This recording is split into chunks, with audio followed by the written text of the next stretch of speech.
lounging, son. Welcome back to the Comic Lounge. My name's Ryan, and today I'm going to be talking about a tiny little blind spot in my comic book reading.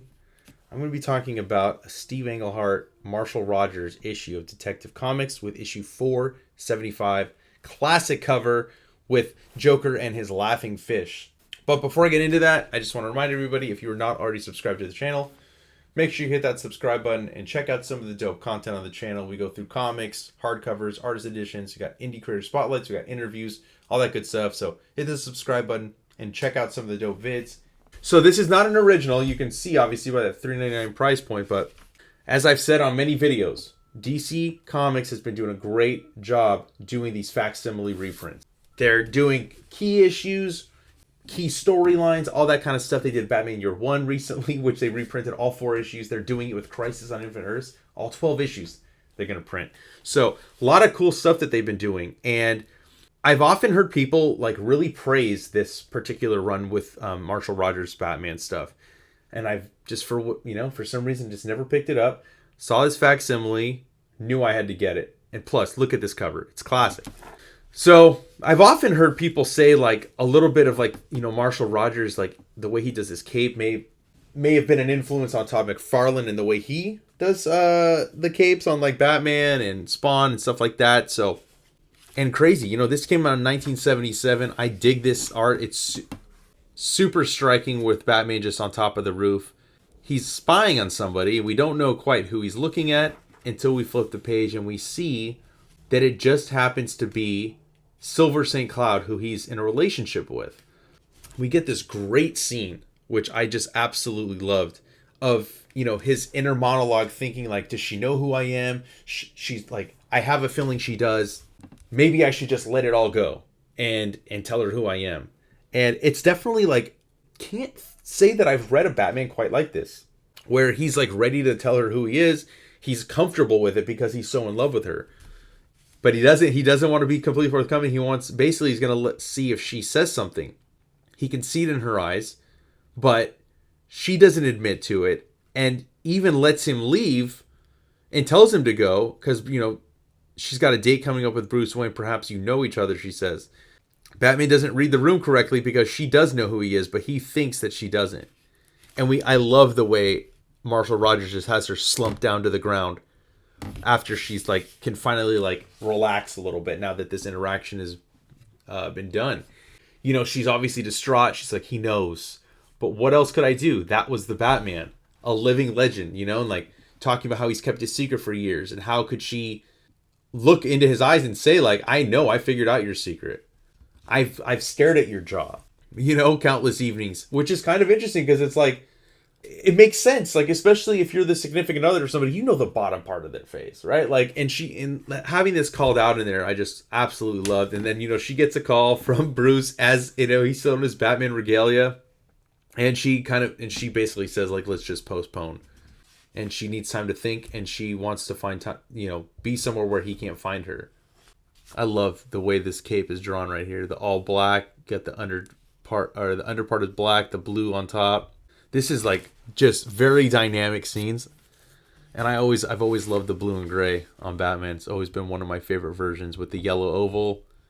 And, this is all him, right? All inner monologue, thinking about, it can't be carelessly, how his identity can't be carelessly revealed, that his secrets are, his protection from death. And like, ever since Joe Chill stepped out of the dark to gun my parents down, my world goes crazy sometimes. And then we hear a call from somebody screaming out for the police, and we see this guy has a basket full of fish that have the Joker's face on it.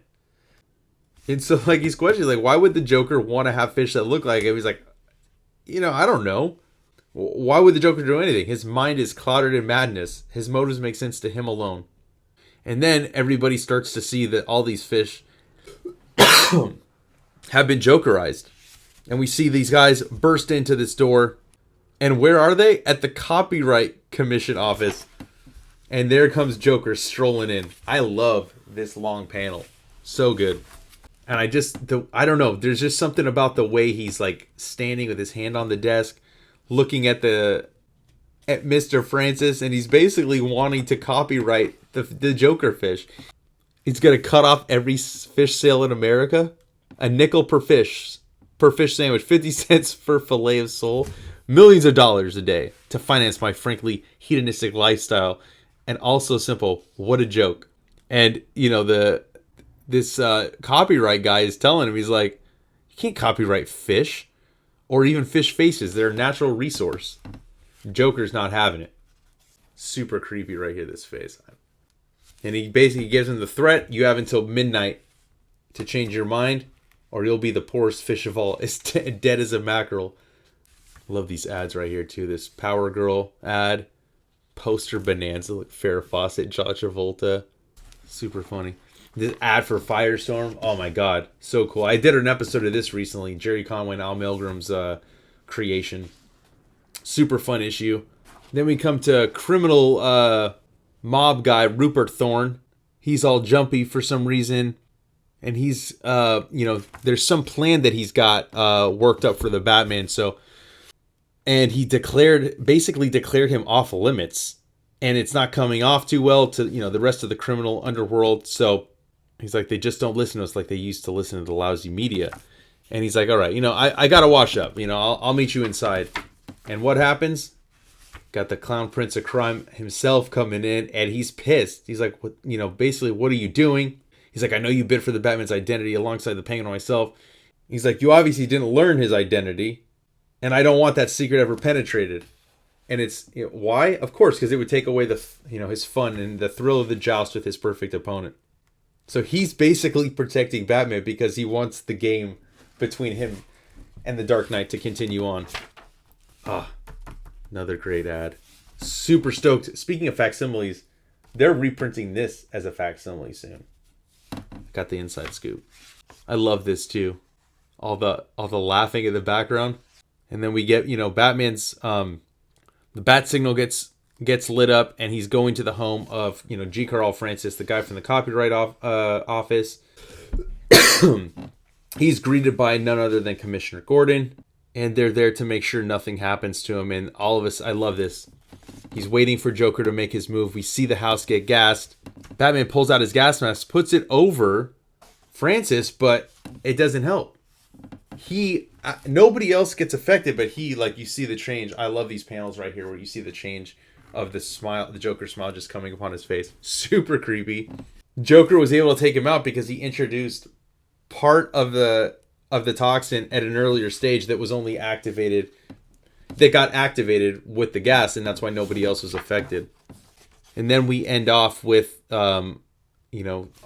roads are converging here because we see Rupert Thorne making his escape out of Gotham, and then we see Silver St. Cloud get picked up by him. And as it says, the car rolls away and quickly disappears in the dark. High overhead, a blast of thunder marks its passage. With a shriek and a shiver, the storm begins. So this made me definitely want to pick up the next few issues and trade, single issue, whatever I have to do, because I definitely want to see where this story leads, and I kind of want to pick up the rest of the Marshall Rogers stuff because this was phenomenal. Just what a beautiful book. So many great moments, whether it's, I love this as Batman's walking, the draping of the cape. The Joker scenes are fantastic. Everything about this issue is just a blast to read. I highly recommend picking this up if you can find the facsimile, find the original. I kind of want to go pick up the original to see how the coloring differs on this one. But again, thank you, DC, for putting out these awesome facsimiles. It's so great to be able to look back on the history of comic books and not have to spend hundreds or thousands of dollars on these issues. 9 times out of 10 leads me to want to pick up the issues that surround either before or after this. So go pick it up. Go check out some of the other vids on the channel. Make sure you like, follow, subscribe, hit that bell icon so you're notified every time a new vid drops. And on that note, I'm out.